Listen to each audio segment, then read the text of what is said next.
Good afternoon, everyone. We're coming on the air to bring you the very latest right now on the coronavirus pandemic. It is 4 o'clock in the east. We want to show you the markets right now. The Dow dropping more than 2,300 points, about a 10% drop today. Those are the numbers. We've just seen another big sell-off, the Dow making that drop. Senior business correspondent Stephanie Ruhle is at the New York Stock Exchange right now. Stephanie? Lester, we have not seen a plunge like this since the crash of 1987, with one reason: corona. The spread of corona, the risks around it, and really the precautionary measures we've seen being taken. Now, this is looked at as a public health crisis that's turned into a financial crisis. And if you think about containment, that is the name of the game, whether it's the NBA canceling the rest of the season, colleges, universities, all of the instructions are about containment. And when we are contained, when we're being instructed to self-isolate, we're not out there spending. And if we're not spending, if we're not consuming, that certainly hits the economy, and that's what we're seeing. So as investors are preparing for this new normal, where we may be pressing pause on our economy the way we've seen it in Italy, the way we've seen it in South Korea, or even China, we know that the underlying economy is good.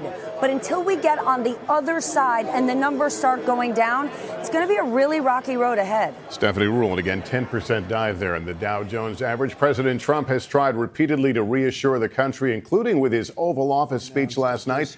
Kristen Welker is at the White House to tell us how that's been going so far. Kristen?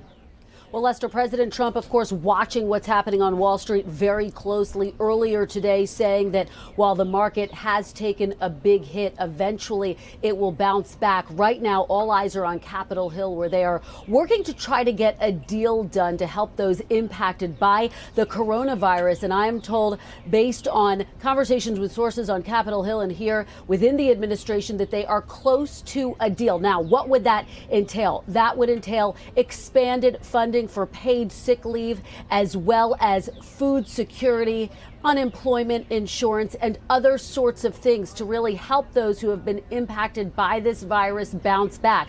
This is not the only tool in the president's tool shed, though, Lester, as they await that deal, which has not happened yet. The president could potentially declare an emergency declaration. That would allow the president to release some $40 billion potentially in federal funds to help address this crisis as well. Mr. Trump saying that he is still considering taking that type of a measure. So no final decision there. But again, right now, the pressure is on Capitol Hill, lawmakers on both sides of the aisle, to try to get a deal done. The Senate announcing today they are canceling their planned recess next week to try to work on this, Lester.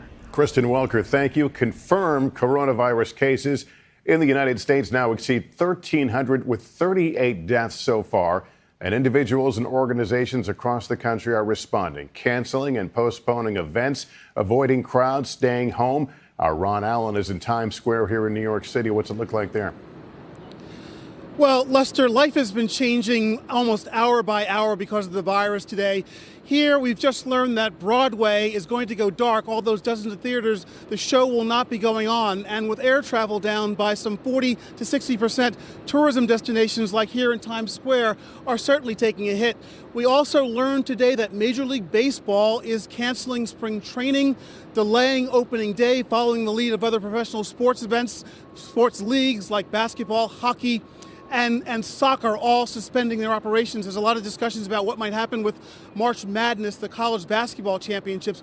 All this happening, of course, as local leaders around the country urge all of us to keep our distance from each other, cancel big events. St. Patrick's Day parades across the country are being canceled, schools closing early, spring break being extended, learning being pushed out online.